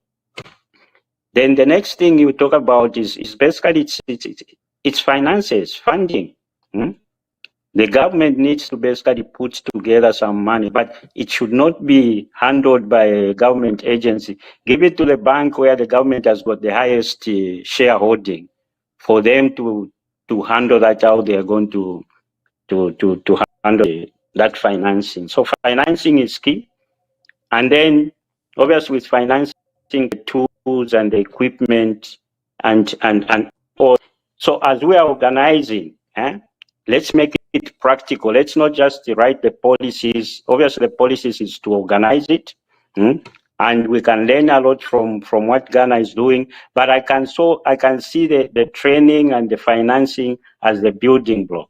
One thing Ghana has done, because most of these people used to work in the gold mines. There are gold mines in Ghana. So they already got that gold mining as a craft. We bring it here, we can bring it for emeralds, we can bring it for other areas. and using trade schools. We don't need to be schools. We just need to bring them in as basically as a craft. And of course, you can also, in terms of teaching, you can rely on the retired miners, or miners, existing miners. And like I keep saying, I think ZCCM still has got a big role to play in this, restructured so that it's responsive to these things. People are rushing everywhere because it looks like there's no management. So on artisanal mining, it's very important, and I think where we are going, we'll see more and more of this. So the government needs to basically take a step ahead. Now, I don't know whether I need to pass on to Victor before I conclude. Or No, I can you conclude. can conclude. You can conclude. Yeah. So, broadly speaking, when we talk about, the best, mining practices and, how these policies to benefit our country in terms of mining. If I start with regulations, I heard one of the callers says there are good things happening in mining. Of course, there are good things happening, but we need to basically do more to make sure that we are benefiting more. There was the way that for the first time, there's a regulation board in mining. Unfortunately, I don't agree with that. There's always been a board in mining, which is basically the Department of Health and Safety. It's been there. The issue is basically enforcement. If you look at the environmental regulation, now we even got ZEMA. The issue is just enforcement. And this has been brought to the issue of we need resources. We need resources at the local level where the mining is happening, not in Lusaka. Unfortunately, creating another commission, we're just going to have more people sitting in Lusaka of resources sitting where they should be. So in terms of health and safety and environmental management, enforcement is very important. We've got enough laws on, but we need to enforce them. All these things, pollution we are hearing, unfortunately, there are no consequences. It happened in 2006. It has not been there again. And Kafua is one of our main rivers in the thing. We need to guard it jealously, but it's basically just enforcement. We need to focus. We don't need another commission. We just resource. Because if we create another commission, we haven't tackled the root cause. Then on taxation, I would like to share something from taxation and benefits. We need to make sure that we are maximizing the benefits for Zambia. Those minerals, every day we are mining, they are not growing back. We need to be aggressive. Of course, we need to attract investment, but it should make business case to both sides. Just because Zambia is not putting in, they've put in the mineral. So the taxation should basically, and it should not be changing every now and then. In fact, one of the things, taxation itself, especially of mining, it being key, it should basically be, it should not be left to one person managing it. Parliament should be involved. Every time you want to change, suspend something in terms of taxation of the mines, it should basically be, in fact, taxation of mines should basically be low so that you need to Parliament to even suspend it. If I borrow something, then the other things in terms of benefits, whenever the proceeds of what we sell do not come back to Zambia in this instance. The transactions, the mining is happening in Zambia, but unfortunately the financial transactions are happening outside Zambia. You come to South Africa, every company you see there, mining in South Africa, they've got an account, both Forex account and local account. whatever they sell comes back to the country. Yes, they can repay the profits and capital, but the proceeds come to the not the salaries, not just the dividends. The revenue comes to the country, and then you start paying for expenses from that account. That's what Zambia can do that, so that we can. Can you imagine most of those dollars coming back to our local banks? What it can do to the kwacha exchange. So it's all these things. It's basically everyone is doing them, even within our SADC. So why can't we do them? Why are we so scared that the investors will go away? We are not taking the money; they are just putting it in their account. Those things we can change very quickly. And all these things we say that there is, money is leaving and all these things is leaving. Once you do that, it's very easy. You follow the money, you basically see how much. If somebody says I sold so much copper, the money will basically every truck which leaves with copper on it, there's an invoice, and that should be paid into a Zambian account for that company. Not companies basically paying outside Zambia who continue basically losing all these things. No, thank you.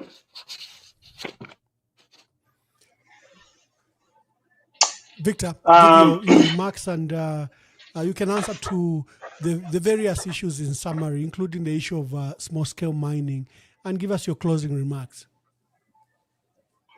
Yeah, I'll start with small-scale mining. Having grown up in Kitwe myself, born and raised Kitwe, I do have a lot of colleagues in the subsector of small-scale mining.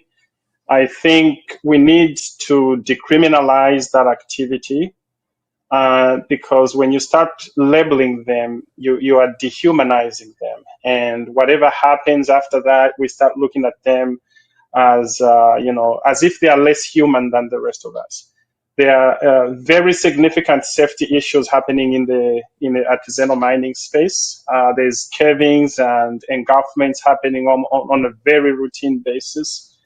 There's also an issue of mercury pollution in our waterways from small-scale gold mining.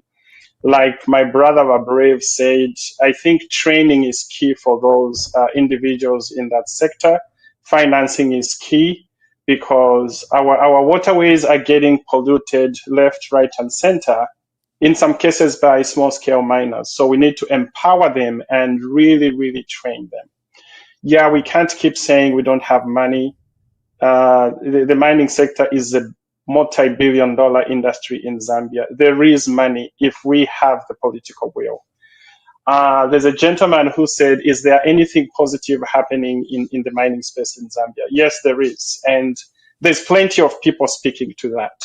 Most of them are presidential advisors, and they have their own YouTube channels and TikToks. They do that every day.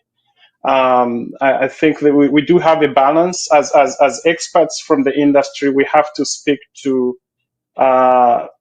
opportunities for improvement. We are not here to quench what's going on. No, we are here to say, okay, we can do better. I follow the news, what's happening. Let's say Mopani created 2,000 additional jobs, and they are really definitely going up in terms of productivity. There's plenty of LinkedIn messages regarding that. So we are not here to just bash, but we're talking to improvement opportunities. Yes, it can feel uncomfortable, and I'm sure some people will feel attacked. But at the end of the day, we are not doing as well as some of our colleagues are doing. In concluding, I would say the mining industry needs to be inclusive in Zambia. Inclusive in that it's not just the owners of capital that should benefit. Most importantly, it's the local communities where mining is happening that need to benefit. And by that, I don't mean digging a borehole for them and some mosquito nets. No, something more meaningful, something more economical. One of the examples I would give is the way they do it in Peru. 50% of tax revenues that get extracted from the mining sector in Peru has to remain in the location where the mining is happening. Not everything has to go to Lima, and not everything has to go to Lusaka. I think locations like Solwezi, Kitwe, wherever mining is really happening, those places need to receive at least 50%, maybe 25% of the tax revenues, so that we can have proper infrastructure there, roads, drinking water systems, schools. Those are the people that are being directly impacted by mining. So are there good things happening in the mining space? Of course there is. And it's all over Facebook and social media, but we are speaking to the opportunities for improvement.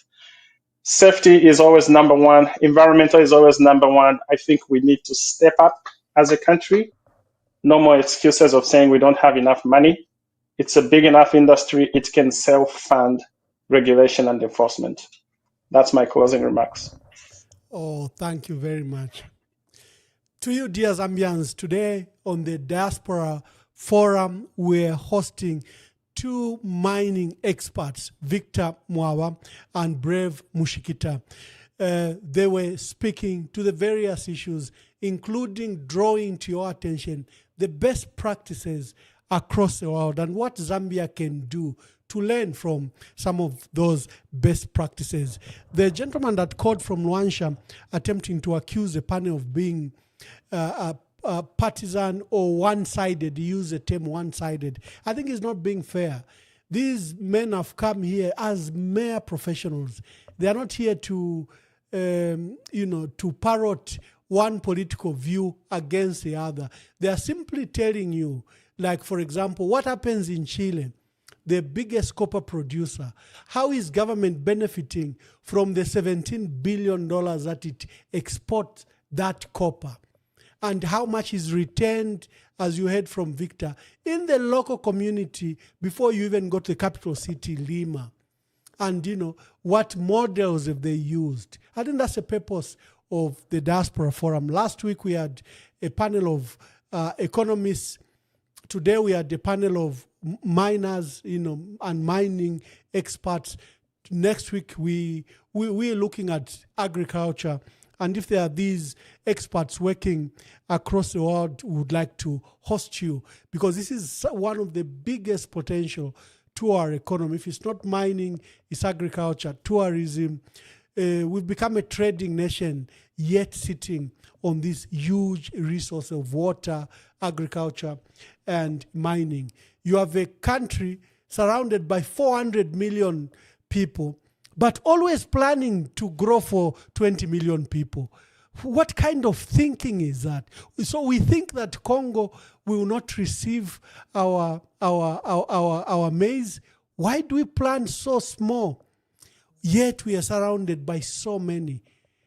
I want that thinking brought to this table. Can we have agricultural experts to come and discuss that particular matter? That's the purpose of this particular forum. It's for experts and experts only, and they draw their experiences and knowledge. And I would like to thank Victor and Brave Mushikita. You were really brave. The insights you've brought, I think, will benefit our country. Until we have another panel next week, God bless you, and God bless to all the callers that made their views public. I had some videos on President Hakainde Hichilema speaking to the mining sector, but I don't seem to have had time to organize them. I don't know what happened, but thank you very much. God bless you, and we'll see you next week.